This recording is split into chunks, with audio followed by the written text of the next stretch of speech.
Hello, hi, നമസ്കാരം. എല്ലാ പ്രിയപ്പെട്ട പ്രേക്ഷകർക്കും ഐക്കൺസ് ഓഫ് ഇന്ത്യയുടെ പുതിയ എപ്പിസോഡിലേക്ക് ഹാർദമായ സ്വാഗതം. ഐക്കൺസ് ഓഫ് ഇന്ത്യ ബാംഗ്ലൂരിൽ തന്നെ തുടരുകയാണ്. ഇന്ന് ഐക്കൺസ് ഓഫ് ഇന്ത്യ നിങ്ങൾക്കായി പരിചയപ്പെടുത്തുന്ന അതിഥി ബാംഗ്ലൂരിൽ ARK അലപ്പറ എന്ന പേരിൽ അറിയപ്പെടുന്ന രാധാകൃഷ്ണൻ സാറാണ്. സ്നേഹത്തോടെ, ബഹുമാനത്തോടെ, ആദരവോടെ നമുക്ക് അദ്ദേഹത്തെ ഐക്കൺസ് ഓഫ് ഇന്ത്യയിലേക്ക് സ്വാഗതം ചെയ്യാം. സ്വാഗതം. സ്വാഗതം.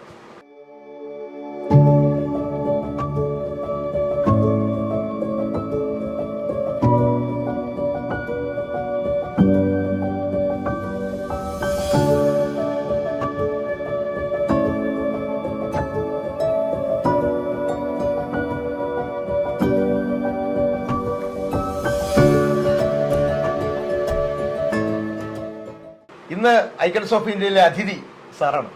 സാറിന്റെ വിശേഷങ്ങളാണ് ഞങ്ങൾ പ്രേക്ഷകരോട് പങ്കുവെക്കുന്നത്. നമുക്ക് ആരംഭിക്കാം സാർ.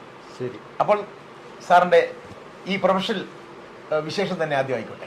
ഞാൻ 1998 ബാംഗ്ലൂരിൽ ആദ്യമായിട്ട് എത്തുന്നത്. 1998 എന്ന് പറയുമ്പോൾ ഏകദേശം നമ്മൾ 26 വർഷങ്ങൾക്ക് മുമ്പാണ് ബാംഗ്ലൂരിൽ കാലുകുത്തിയത്. അതെ.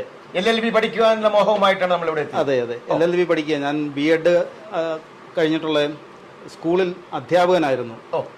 അവിടുന്ന് അത് കഴിഞ്ഞപ്പം എൻ്റെ ഫാദറിനൊരു ആഗ്രഹമുണ്ടായിരുന്നു, മകനെ അഡ്വക്കേറ്റ് ആക്കണമെന്ന്. അപ്പോൾ ആ ഒരു ആഗ്രഹത്തിൻ്റെ പരമായിട്ട് അദ്ദേഹം ഇവിടെ വന്ന് LLB കുറിച്ചൊക്കെ അന്വേഷിച്ച് തിരിച്ചു വന്നു.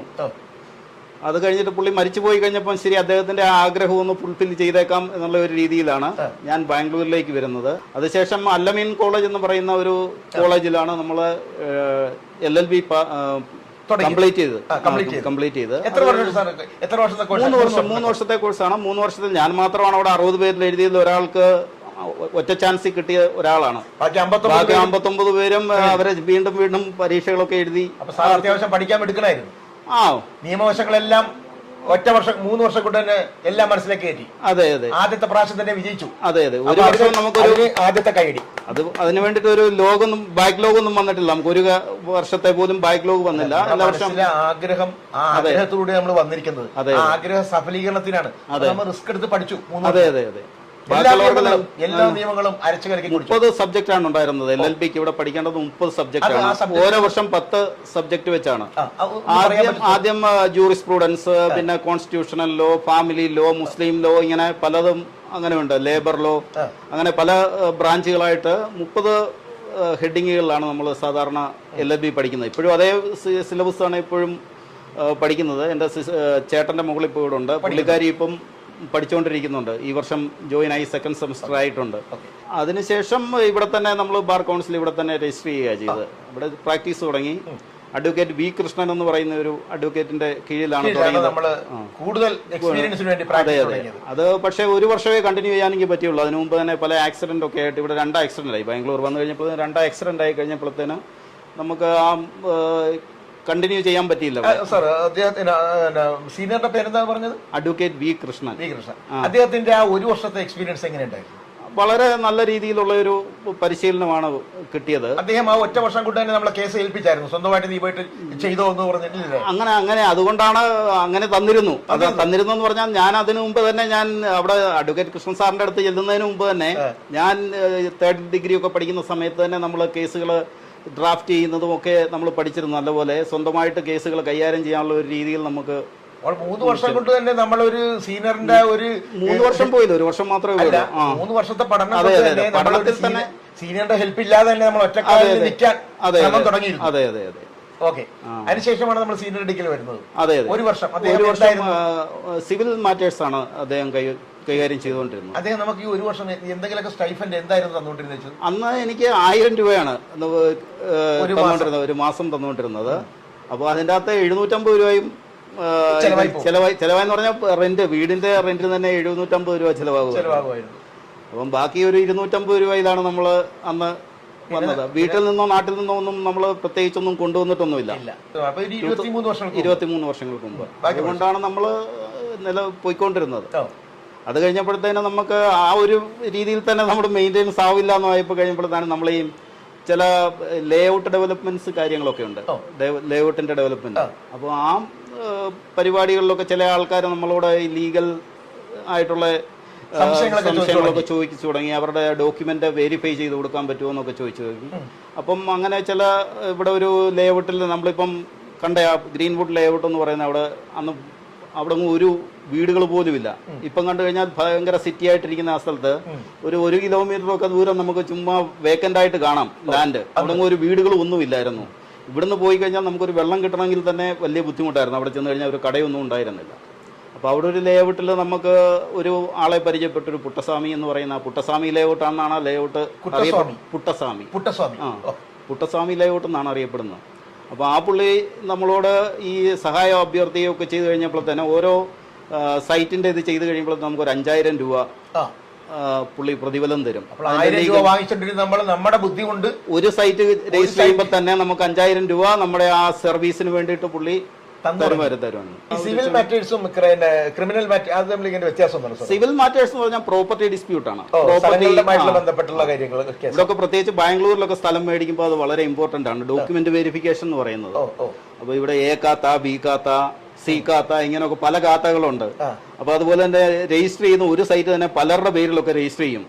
അപ്പൊ അങ്ങനെ ചെയ്തു കഴിഞ്ഞാൽ ഒത്തിരി ആൾക്കാർക്ക് അതിന്റെ തട്ടിപ്പ് പറ്റിയിട്ടുണ്ട്, വഞ്ചന പറ്റിയിട്ടുണ്ട്. അപ്പൊ അങ്ങനെയുള്ള ആൾക്കാരൊക്കെ നമ്മളെ ഈ ഒരു മലയാളികളൊക്കെ ആണെങ്കിൽ കൂടുതൽ ആൾക്കാർ നമ്മൾ ഈ സൈറ്റോ വല്ലതും മേടിക്കാൻ പോകുമ്പോഴത്തേനും നമ്മളുടെ അടുത്ത് ഡോക്യുമെന്റ് കൊണ്ടുവന്നിട്ടൊന്ന് വെരിഫൈ ചെയ്ത് തരണമെന്നും പറഞ്ഞ് ഉള്ള ഇത്. അപ്പോൾ സിവിൽ മാറ്റേഴ്സിൽ അങ്ങനെ ഒരു ഇതുണ്ട്. ഇപ്പം കൂടുതൽ ആൾക്കാരും മലയാളികളാണ്. അവിടെയൊക്കെ മലയാളികളാണ് ഇവിടെ വന്ന് കൂടുതൽ സെറ്റിൽ ചെയ്യുന്നത്.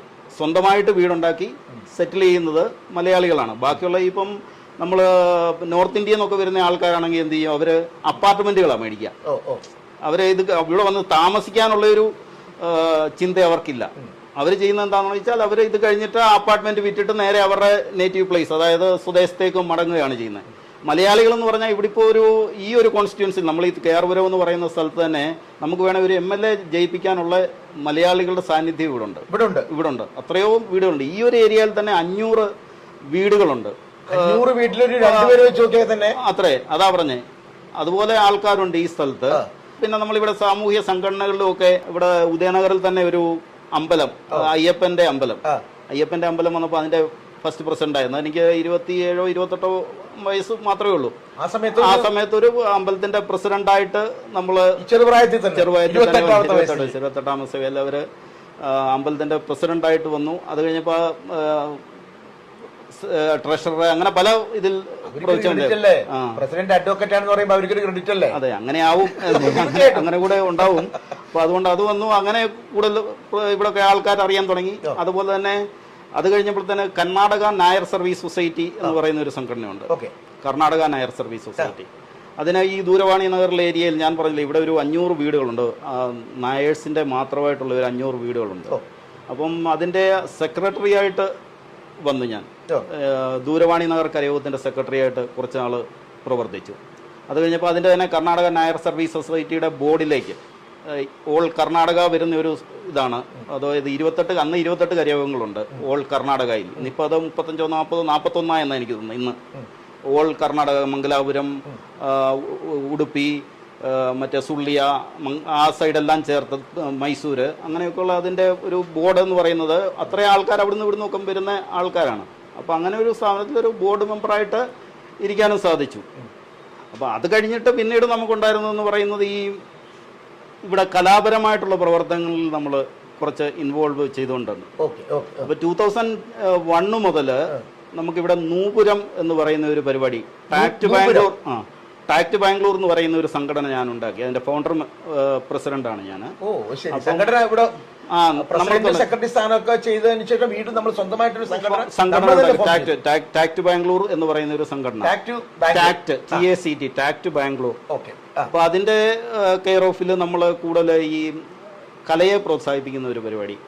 അതായത് ക്ലാസിക്കൽ കലകൾ. ഇപ്പം നമ്മൾ ക്ലാസിക്കലായിട്ടുള്ള കലകൾ നശിച്ചുകൊണ്ടിരിക്കുകയല്ലേ. തീർച്ചയായിട്ടും ആരും ഇപ്പം ഭരതനാട്യം കാണാനോ കുച്ചിപ്പുടി കാണാനോ അല്ലെങ്കിൽ ഒരു ശാസ്ത്രീയ സംഗീതം കേൾക്കാനോ, കലാമണ്ഡലം ഉള്ളത് കൊണ്ട് മാത്രം പിടിച്ചു പോകുന്ന, അതെ അങ്ങനെയുള്ള കലകളെ ഒന്നും പ്രോത്സാഹിപ്പിക്കാൻ ഇപ്പോൾ ആൾക്കാർക്ക് താല്പര്യമില്ല. വെസ്റ്റേൺ ഡാൻസ് എന്തെങ്കിലും കാണിച്ചൊരു അങ്ങോട്ടേക്ക്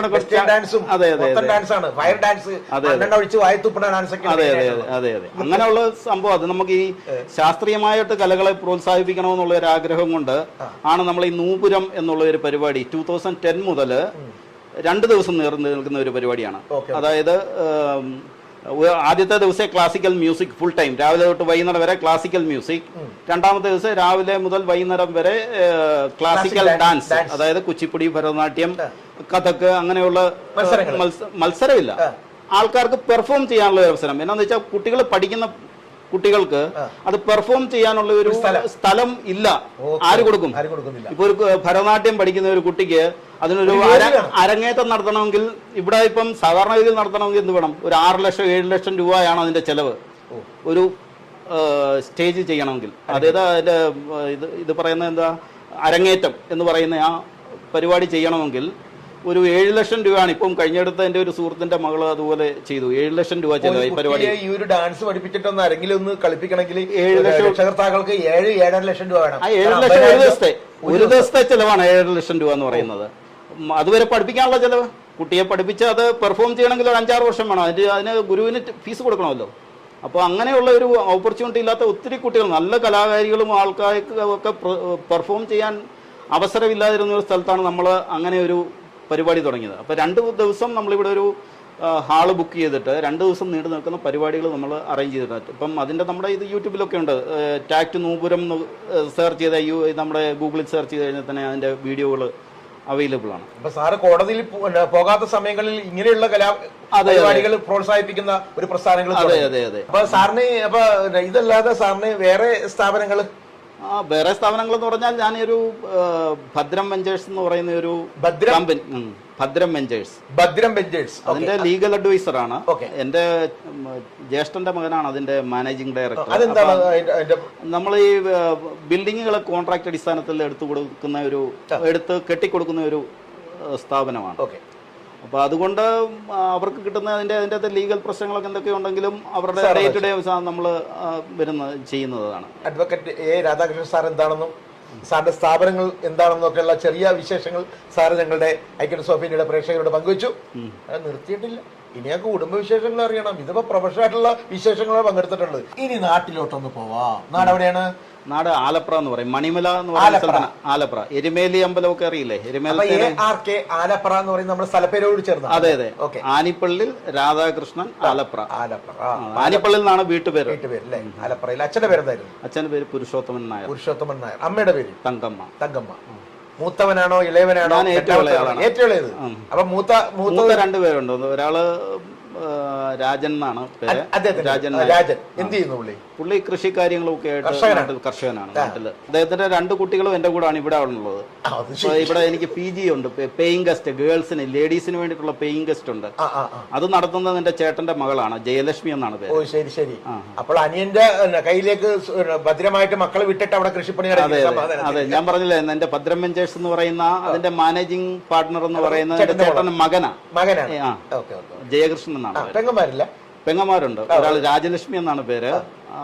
അവര് ടീച്ചറാണ്, ഹൈസ്കൂൾ ടീച്ചറാണ്. എവിടെ പഠിപ്പിക്കുന്നത്? നമ്മുടെ KTM സ്കൂൾ എന്ന് പറയുന്ന സ്കൂളിലാണ് പഠിക്കുന്നത്. രാധാകൃഷ്ണൻ സാർ എവിടെയാണ് പഠിച്ചത്?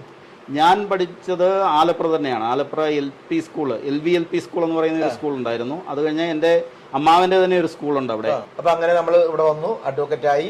അതെ, നമ്മൾ 2-3 സ്ഥാപനങ്ങൾ, നമുക്ക് മനസ്സിൽ ഇഷ്ടപ്പെട്ട കലാപരമായിട്ടുള്ള കഴിവുകളെ കുട്ടികൾക്ക് എന്താ പറയുക അരങ്ങേറ്റത്തിന് കുറിക്കാൻ വേണ്ടിയുള്ള ഒരു സ്ഥാപനം തുടങ്ങി.